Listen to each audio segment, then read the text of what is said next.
नमस्कार साथियों, मैं हूं assistant teacher doctor Ajit Singh. हमारे YouTube चैनल पर आप सभी मित्रों का एक बार फिर से स्वागत है। साथियों, सबसे पहले नव वर्ष की ढेर सारी शुभकामनाएं आप सभी मित्रों को।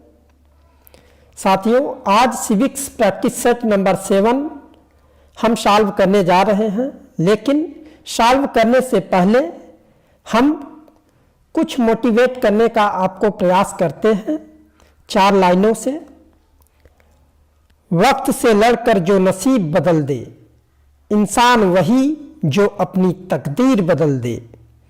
कल क्या होगा कभी मत सोचो यारो, क्या पता कल वक्त खुद अपनी तस्वीर बदल दे। इसलिए साथियों, जो कार्य कल करना है उसे आज ही करना पसंद करें, क्योंकि कल के चक्कर में वो कल कभी नहीं आता। इसलिए अपने कार्य में तत्परता लाएं। तो साथियों, इन्हीं शुभकामनाओं के साथ हम आज अपनी क्लास स्टार्ट करते हैं। इसी क्रम में पहला प्रश्न है, राजनीतिक सिद्धांत जो नागरिकों के व्यक्तिगत जीवन में न्यूनतम हस्तक्षेप करे उसे क्या कहते हैं? लेसेज फेयर, यूटिलिटेरियनिज्म, व्यक्तिवाद, इंटरप्रेन्योरशिप। तो साथियों, व्यक्तिवाद ऐसा राजनीतिक सिद्धांत है जो नागरिकों के व्यक्तिगत जीवन में न्यूनतम हस्तक्षेप करता है। व्यक्तिवाद राज्य को एक बुराई मानता है, परंतु यह बुराई मनुष्य की स्वार्थपरता और लुटेरेपन के कारण आवश्यक हो गई है। व्यक्तिवाद का निर्देशक सिद्धांत है व्यक्ति को अधिक से अधिक स्वतंत्रता मिले और राज्य कम से कम हस्तक्षेप करे। इसलिए साथियों, इस प्रश्न का सही उत्तर ऑप्शन सी हो जाएगा, व्यक्तिवाद। नेक्स्ट, कौन सा राजनीतिक सिद्धांत राज्य को एक आवश्यक बुराई मानता है? आवश्यक बुराई, समाजवाद, शास्त्रीय उदारवाद, मार्क्सवाद, कल्याणकारी राज्य का सिद्धांत। तो साथियों, शास्त्रीय उदारवाद राज्य को एक आवश्यक बुराई मानता है, क्योंकि 17वीं-18वीं शताब्दी का उदारवाद शास्त्रीय उदारवाद कहलाता है। हालांकि उदारवाद की विचारधारा इससे पहले से प्रचलित है। तो इसलिए साथियों, इसका करेक्ट आंसर ऑप्शन बी हो जाएगा। नेक्स्ट, उत्तर व्यवहारवाद का आधारभूत लक्षण नहीं है।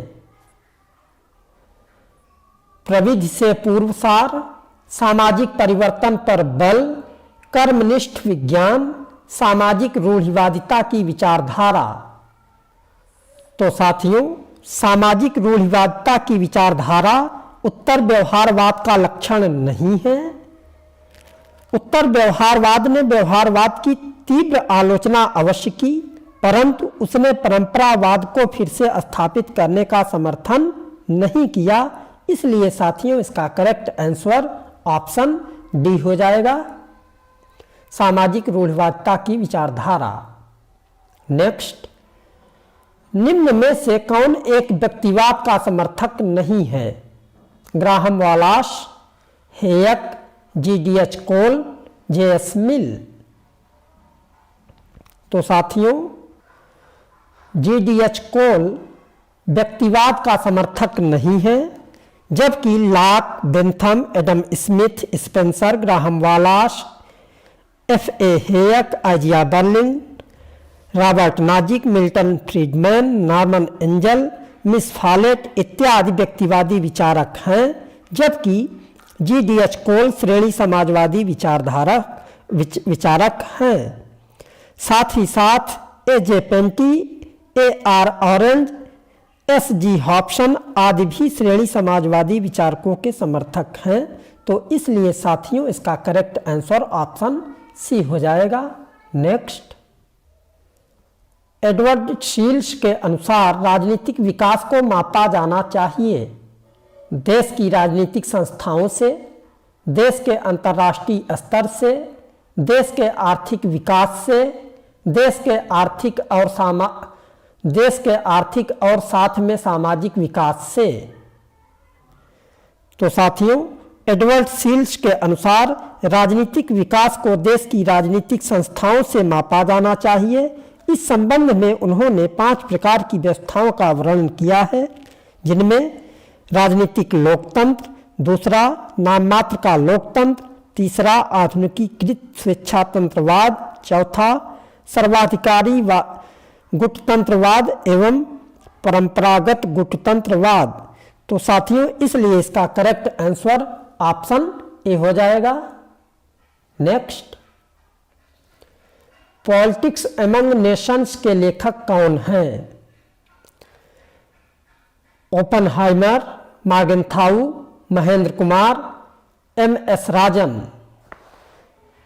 तो साथियों, politics among nations the struggle for power and peace, ये पुस्तक हैंस मार्गेंथाउ द्वारा रचित है, जो वर्ष 1948 में प्रकाशित हुई थी। Scientific man versus power politics in defence of the national interest, और इनकी निम्न पुस्तकें the purpose of American politics इत्यादि प्रकार से है। तो इसलिए साथियों, इसका करेक्ट आंसर ऑप्शन बी हो जाएगा।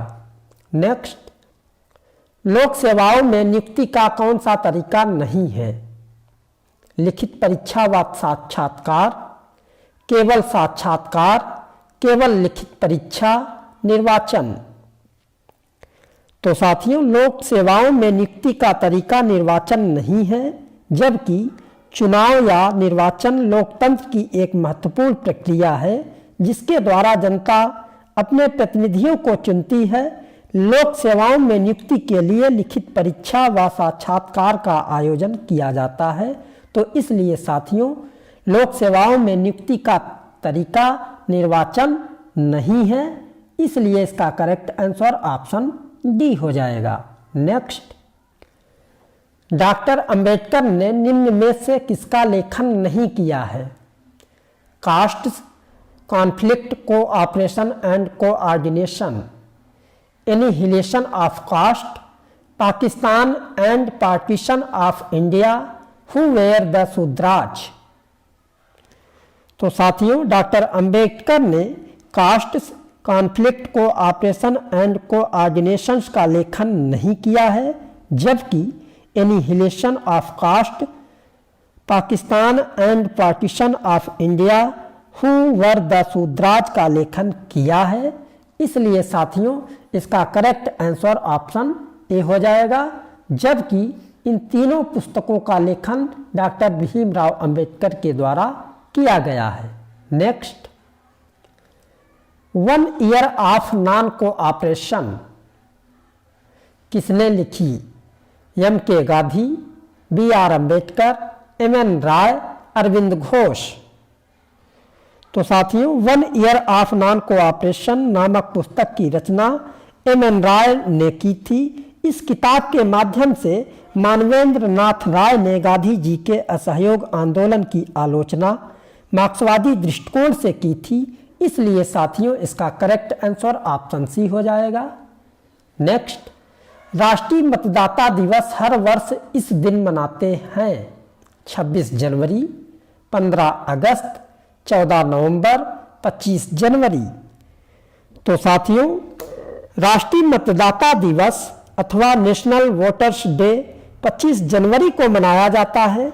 भारत निर्वाचन आयोग की स्थापना के उपलक्ष्य में और लोकतांत्रिक प्रक्रिया में मतदाताओं और युवाओं की भागीदारी बढ़ाने के लिए यह दिवस 25 जनवरी 2011 से शुरू किया गया था। ध्यातव्य है कि 25 जनवरी 1950 को भारतीय निर्वाचन आयोग की स्थापना भी हुई थी। इसलिए साथियों, इसका करेक्ट आंसर ऑप्शन डी 25 जनवरी हो जाएगा। नेक्स्ट, गदर पार्टी की स्थापना किसने की? लाला हरदयाल, रामचंद्र, भीकाजी कामा, चंद्रशेखर आजाद। गदर पार्टी की स्थापना लाला हरदयाल ने की थी, जबकि इसकी पूर्ववर्ती संस्था की स्थापना वर्ष 1913 में सोहन सिंह भाखना ने Hindustan Association of the Pacific Coast नाम से की थी। इस संस्था ने गदर नामक एक अखबार निकाला, जिससे इस संस्था का नाम भी गदर पार्टी पड़ गया। लाला हरदयाल इस संस्था के मनीषी पथ प्रदर्शक थे, इसलिए साथियों इसका करेक्ट आंसर ऑप्शन ए हो जाएगा। नेक्स्ट, आधुनिकीकरण की राजनीति नामक पुस्तक के रचयिता कौन थे? Max weber, James S Coleman, David after, SP. Huntington. तो साथियों आधुनिकीकरण की राजनीति नामक पुस्तक के रचयिता डेविड आफ्टर हैं, क्योंकि डेविड आफ्टर एक अमेरिकी राजनीतिज्ञ एवं समाजशास्त्री थे। वे येल विश्वविद्यालय में राजनीति विज्ञान के प्रोफेसर भी थे। डेविड आफ्टर ने सामाजिक विकास, लोकतंत्रीकरण और राजनीतिक हिंसा पर विशेष अनुसंधान किया। उनकी रचनाओं में the politics of modernisation, revolutionary discourse, the political kingdom आदि प्रसिद्ध पुस्तकें हैं, इसलिए साथियों इसका करेक्ट आंसर ऑप्शन सी हो जाएगा। नेक्स्ट, पब्लिक ओपिनियन नामक पुस्तक किसने लिखी है? ब्राइस, लावेल, हरमन फाइनर, वाल्टर लिपमैन। तो साथियों पब्लिक ओपिनियन नामक पुस्तक की रचना वाल्टर लिपमैन ने की थी। इन्होंने अपनी पुस्तक पब्लिक ओपिनियन में प्रकार्यात्मक, प्रजातंत्र, सरकार, आत्म सर्वेक्षण, सामाजिक अनुभव आदि का विश्लेषण किया है। वाल्टर लिपमैन एक अमेरिकी लेखक, रिपोर्टर और राजनीतिक टिप्पणीकार थे, जिन्होंने शीत युद्ध की अवधारणा को पेश करने के लिए सबसे पहले प्रसिद्ध हुए। आधुनिक मनोवैज्ञानिक अर्थ में स्टीरियोटाइप शब्द के साथ साथ अपने अखबार के कॉलम में मीडिया और लोकतंत्र की आलोचना की, इसलिए साथियों इसका करेक्ट आंसर ऑप्शन डी हो जाएगा। नेक्स्ट, चीन के राष्ट्रीय संसदीय निकाय को कहते हैं? राज्य परिषद, राष्ट्रीय जन कांग्रेस, जनसभा, सर्वोच्च सोवियत। तो साथियों चीन के राष्ट्रीय संसदीय निकाय को राष्ट्रीय जन कांग्रेस अर्थात नेशनल पीपुल्स कांग्रेस कहते हैं। यह चीन गणराज्य की राष्ट्रीय विधायिका है। इसका चुनाव 5 वर्ष के कार्यकाल के लिए होता है, तो इसलिए साथियों इसका करेक्ट आंसर ऑप्शन बी हो जाएगा। नेक्स्ट, स्वनिर्णय का सिद्धांत दुधारी तलवार है, किसने कहा? उपर्युक्त कथन किसने कहा? Woodrow Wilson, Lord Curzon, Rabindranath Tagore, Bertrand Russell. तो साथियों स्वनिर्णय का सिद्धांत दुधारी तलवार है। यह कथन लॉर्ड कर्जन महोदय का है। यह कथन उन्होंने वर्ष 1923 की लुसाने पीस कॉन्फ्रेंस में स्वनिर्णय के अधिकार की आलोचना करते हुए कहा था। वह एक साम्राज्यवादी प्रशासक था, इसलिए साथियों इसका करेक्ट आंसर लॉर्ड कर्जन हो जाएगा। नेक्स्ट, किसे पहले स्वप्नलोकी राजनीतिक विचारक के रूप में जाना जाता है? अरस्तु, लॉक, प्लेटो, जे.एस. मिल। साथियों हम जानते हैं कि प्लेटो को प्रथम स्वप्नलोकी विचारक के रूप में माना जाता है, क्योंकि इन्होंने अपनी कृति द रिपब्लिक में जिस आदर्श राज्य का चित्रण किया है उसे व्यवहारिक धरातल पर नहीं उतारा जा सका। इसलिए साथियों प्लेटो को प्रथम स्वप्नलोकी राजनीतिक विचारक के रूप में माना जाता है, इसलिए साथियों इसका करेक्ट आंसर ऑप्शन सी हो जाएगा, प्लेटो। नेक्स्ट, फ्रांसीसी दलों में सबसे पुराना दल जो अब विघटित हो गया है? गालिस्त पार्टी, साम्य party, radical party, Samajwadi party. तो साथियों फ्रांसीसी राजनीतिक दलों में सबसे पुरानी पार्टी रेडिकल पार्टी थी, जो वर्ष 1901 में स्थापित की गई थी। दिसंबर 1917 में विघटन कर रेडिकल मूवमेंट दल में इसका विलय कर दिया गया, इसलिए साथियों इसका करेक्ट आंसर ऑप्शन सी हो जाएगा, रेडिकल पार्टी। नेक्स्ट, ग्राम पंचायत अपने सभी कार्यों के लिए सरपंच के प्रति उत्तरदायी है। ग्राम सभा के प्रति उत्तरदायी है, क्षेत्र समिति के प्रति उत्तरदायी है, जिला अधिकारी के प्रति उत्तरदायी है। तो साथियों, ग्राम पंचायत अपने सभी कार्यों के लिए ग्राम सभा के प्रति उत्तरदायी होती है। हम जानते हैं कि 73वें संविधान संशोधन अधिनियम द्वारा ग्राम सभा को संवैधानिक दर्जा दिया गया है। किसी ग्राम की निर्वाचक नामावली में दर्ज नामों वाले व्यक्तियों को सामूहिक रूप से ग्राम सभा कहा जाता है। ग्राम पंचायत ग्राम सभा की कार्यकारी संस्था है तथा ग्राम सभा ग्राम पंचायत के कार्य का निरीक्षण तथा मूल्यांकन करती है। इसलिए साथियों, इसका करेक्ट आंसर ऑप्शन बी हो जाएगा। नेक्स्ट, लोकतांत्रिक विकेंद्रीकरण से तात्पर्य है पंचायती राज की स्थापना, राज्यों के पक्ष में अधिक आर्थिक विकेंद्रीकरण, नौकरशाही संरचना में शक्ति का विकेंद्रीकरण, सरकार के तीनों अंगों में शक्तियों का बंटवारा। तो साथियों, लोकतांत्रिक विकेंद्रीकरण से तात्पर्य पंचायती राज की स्थापना से है। बलवंत राय मेहता समिति का गठन 1956 में किया गया था। इस समिति ने अपनी रिपोर्ट वर्ष 1957 में प्रस्तुत कर दी थी। इस समिति ने ग्रामीण क्षेत्रों में त्रिस्तरीय पंचायत प्रणाली की अनुशंसा की थी। इसलिए साथियों, इसका करेक्ट आंसर ऑप्शन ए हो जाएगा। नेक्स्ट, निम्नलिखित में से किस एक कार्य को पंचायत समिति संपादित करती है? निरीक्षणात्मक कार्य, सामुदायिक विकास कार्य, प्रदत्त कार्य, ये सभी। तो साथियों, दिए गए सभी कार्य पंचायत समिति संपादित करती है, अर्थात पंचायत समिति निरीक्षणात्मक कार्य, सामुदायिक विकास कार्य एवं प्रदत्त कार्य तीनों प्रकार के कार्य करती है। त्रिस्तरीय पंचायती राज व्यवस्था के अंतर्गत पंचायत समिति मध्यवर्ती पंचायत के रूप में महत्वपूर्ण भूमिका निभाती है। यह ग्राम पंचायत एवं जिला परिषद के बीच कड़ी का कार्य करती है। इसलिए साथियों, इसका करेक्ट आंसर ऑप्शन ए हो जाएगा। नेक्स्ट, निम्नलिखित में से किस एक कार्य को पंचायत समिति संपादित करती है? सॉरी साथियों, ये सभी। नेक्स्ट, निम्नलिखित में से किस रिट लेख का शाब्दिक अर्थ होता है? दावा की वैधता की जांच पड़ताल करना, बंदी प्रत्यक्षीकरण, अधिकार परीक्षा, उत्प्रेषण, निषेध आदेश। तो साथियों, अधिकार परीक्षा रिट का तात्पर्य होता है दावा की वैधता की जांच पड़ताल करना। इसे अंग्रेजी में को वारंटो कहते हैं। अंग्रेजी के इस पद का अर्थ होता है कि आपकी नियुक्ति का आधार क्या है। इस रिट द्वारा न्यायालय किसी व्यक्ति के किसी लोक पद या विशेषाधिकार के दावे की वैधता की परीक्षा करता है। यदि वह अपना विधिक अधिकार नहीं दिखा पाता है तो न्यायालय उसे हटा सकता है। इसलिए साथियों, इसका करेक्ट आंसर ऑप्शन बी अधिकार परीक्षा हो जाएगा।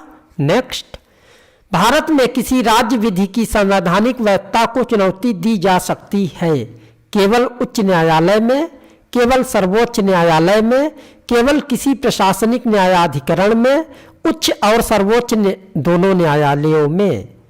तो साथियों, भारत में किसी राज्य विधि की संवैधानिक वैधता को उच्च और सर्वोच्च न्यायालय दोनों में चुनौती दी जा सकती है।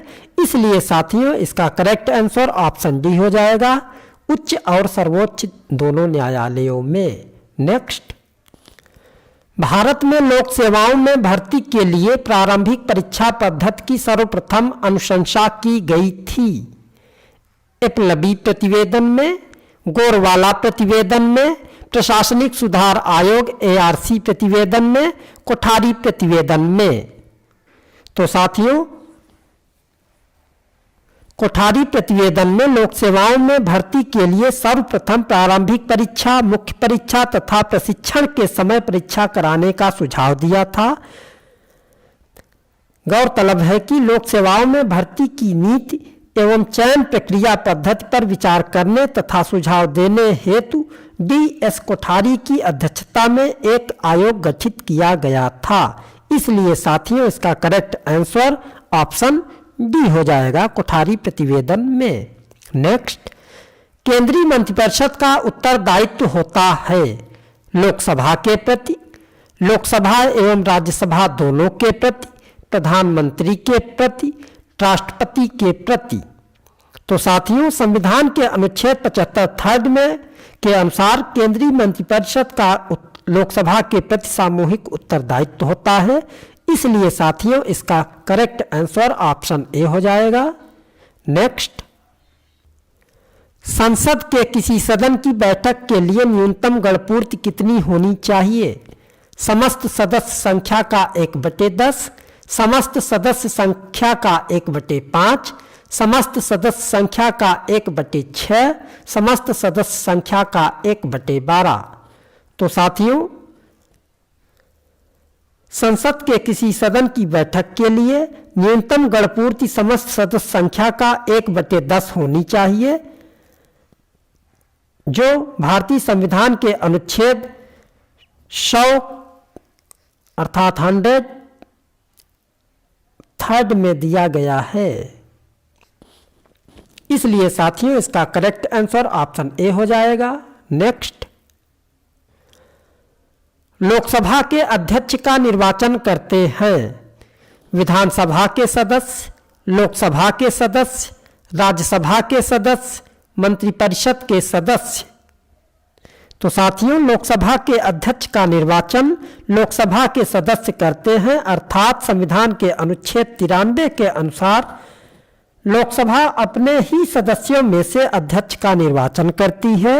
लोकसभा अध्यक्ष लोकसभा का प्रमुख पदाधिकारी होता है और लोकसभा की सभी कार्यवाहियों का संचालन भी करता है। इसलिए साथियों इसका करेक्ट आंसर ऑप्शन बी हो जाएगा। नेक्स्ट, निम्नलिखित में से भारतीय संविधान में नागरिकों के मौलिक कर्तव्य कौन कौन से हैं? सही उत्तर निम्नलिखित कूट से चिन्हांकित कीजिए। तो आइए साथियों देखते हैं। राष्ट्रध्वज तथा राष्ट्रगान का सम्मान करना, आह्वान करने पर राष्ट्र को सेवा अर्पित करना, सामाजिक सुधार का प्रयास करना, अपनी साझा संस्कृति की समृद्ध धरोहर को महत्व प्रदान करना तथा उसका संरक्षण करना। तो साथियों भारतीय संविधान में नागरिकों के मौलिक कर्तव्य में विकल्प ए राष्ट्रध्वज तथा राष्ट्रगान का सम्मान करना, आह्वान करने पर राष्ट्र को सेवा अर्पित करना और अपनी साझा संस्कृति की समृद्ध धरोहर को महत्व प्रदान करना तथा उसका संरक्षण करना ये निहित है, जबकि सामाजिक सुधार का प्रयास करना नागरिकों का मौलिक कर्तव्य की श्रेणी में नहीं आता।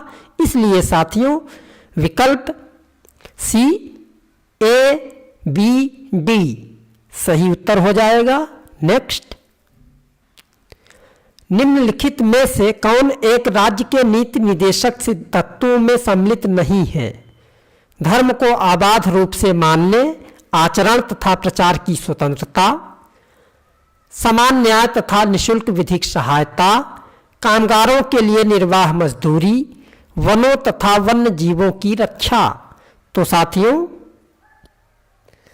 धर्म को आबाद रूप से मानने, आचरण करने तथा प्रचार की स्वतंत्रता अनुच्छेद 25 के अंतर्गत एक मौलिक अधिकार की श्रेणी में आता है, जबकि अन्य सभी प्रावधान नीति निदेशक तत्वों के अंतर्गत आते हैं। इसलिए साथियों विकल्प ए सही उत्तर हो जाएगा। नेक्स्ट, किन दो भाषाओं का उपयोग भारत के किसी भी हिस्से में भाषाओं के रूप में नहीं होता? सिंधी और संस्कृत, सिंधी और अंग्रेजी, पंजाबी और उर्दू, तमिल और कश्मीरी। तो साथियों सिंधी तथा संस्कृत भाषा का उपयोग भारत के किसी भी हिस्से में भाषाओं के रूप में नहीं होता है, जबकि ये दोनों ही भाषाएं 8वीं अनुसूची में वर्णित 22 भाषाओं में सम्मिलित हैं। इसलिए साथियों इसका करेक्ट आंसर ऑप्शन ए हो जाएगा, सिंधी और संस्कृत। नेक्स्ट, भारतीय संविधान का कौन सा अनुच्छेद संसद के प्रत्येक सदन को अपनी प्रक्रिया और कार्य व्यवहार के संचालन को विनियमित करने के लिए नियम बनाने का अधिकार देता है? अनुच्छेद 118, अनुच्छेद 119, अनुच्छेद 110, अनुच्छेद 112। तो साथियों, भारतीय संविधान का अनुच्छेद 118 संसद के प्रत्येक सदन को अपनी प्रक्रिया और कार्य व्यवहार के संचालन को विनियमित करने के लिए नियम बनाने का अधिकार देता है। इसलिए इसका करेक्ट आंसर ऑप्शन ए हो जाएगा। नेक्स्ट, भारत के संविधान निर्माताओं ने राज्य के नीति निदेशक सिद्धांतों की अवधारणा को ग्रहण किया था? ग्रेट ब्रिटेन के संविधान से, संयुक्त राज्य अमेरिका के संविधान से, आयरलैंड के संविधान से, कनाडा के संविधान से। तो साथियों, इस प्रश्न का उत्तर आप स्वयं देंगे कमेंट के माध्यम से। कमेंट करके बताएं कि क्वेश्चन नंबर 32 का सही आंसर क्या होगा। आप स्वयं कमेंट के माध्यम से हमें अवगत कराएं। तो साथियों, आज की क्लास में बस इतना ही। आशा करता हूं कि आज की क्लास आपको महत्वपूर्ण सिद्ध होगी और आपके विद्यार्थी जीवन के लिए उपयोगी सिद्ध होगी। इन्हीं शुभकामनाओं के साथ आज की क्लास यहीं पे समाप्त की जाती है। लेकिन समाप्त करने से पहले हमारा आप सभी मित्रों से निवेदन है कि यदि अभी तक हमारे चैनल को आपने सब्सक्राइब नहीं किया है तो प्लीज़ हमारे चैनल को सब्सक्राइब करें, लाइक करें, कमेंट करें, जिससे हमें पता चल सके कि आप सक्रिय विद्यार्थी के रूप में जाने जाते हैं। धन्यवाद।